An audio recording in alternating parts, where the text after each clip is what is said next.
মানুষের জীবনে সবচেয়ে বড় একটা লস কি জানেন?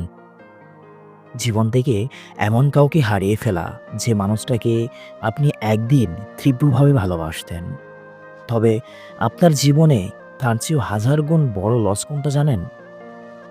জীবন থেকে এমন কাউকে হারিয়ে ফেলা যে মানুষটাকে আপনি নিখুঁতভাবে ভালোবাসতেন। যেদিন বুঝবেন আপনাকে আদুরে বেড়ালের মতো স্নেহে আদরের যে মানুষটা তীব্র মমতায় ভালোবাসত, সে আপনাকে আর ভালোবাসে না। সেদিন বুকে চিনচিন ব্যথা করবে। ঘুমাতে গিয়ে রোজ মধ্যরাতে ঘুম ভেঙে যাবে। আপনি ভালোবাসেন, এমন কাউকে হারিয়েছেন, তার জন্য নয় বরং আপনাকে ভালোবাসত। এমন কাউকে হারিয়েছেন, এই আফসোসে আপনি একদিন কাতরাবেন। আপনি যাকে ভালোবাসেন তার প্রতি আপনার মুগ্ধতা একদিন শুকনো নদীর মতো শুকিয়ে যাবে। কিন্তু আপনাকে ভালোবাসত এমন একটা মানুষ হারানোর আফসোসে আজীবন আপনার বুকের ভেতর কোনো ব্যথা ছাড়াই জ্বলাপোড়া করবে।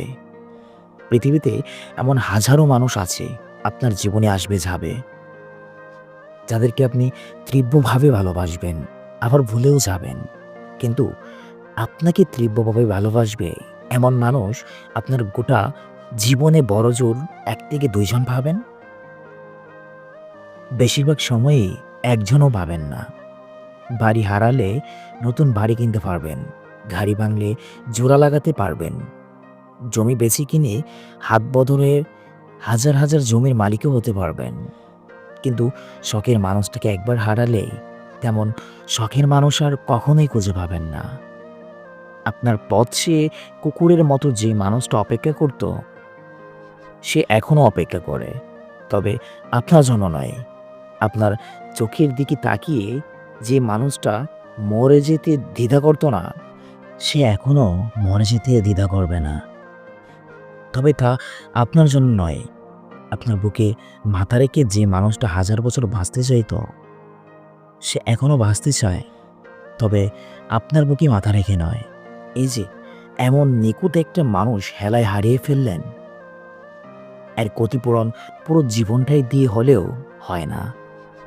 মানুষ তার ভালোবাসার মানুষটাকে পেতে তীব্র জোয়ারে ভাসিয়ে নিয়ে যাওয়া হরিণ চানার মতো নদীর পাড়ে আটকে গিয়ে কর্কট আঁকড়ে ধরে হলেও কোনো মতে টেকে যেতে চায়।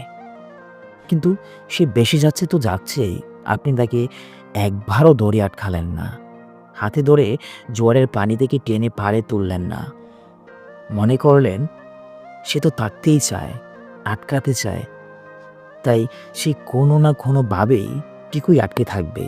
অথচ একদিন রোদজ্বলা মিষ্টি ভরে ঘুম ভেঙে জেগে দেখলেন ঝড় থেমে গেছে, জোয়ার নেমে গেছে, কিন্তু কিনারায় আটকে থাকা মানুষটা আর নেই। জোয়ারে বেশি গেছে অন্য কোনো নদীতে বা ভিন্ন কোনো সাগরে। অনেক সময় মানুষ নিজে সরে না গেলেও, আটকে রাখতে না জানলে ঝড় তাকে ঠিকই সরিয়ে নিয়ে যায়।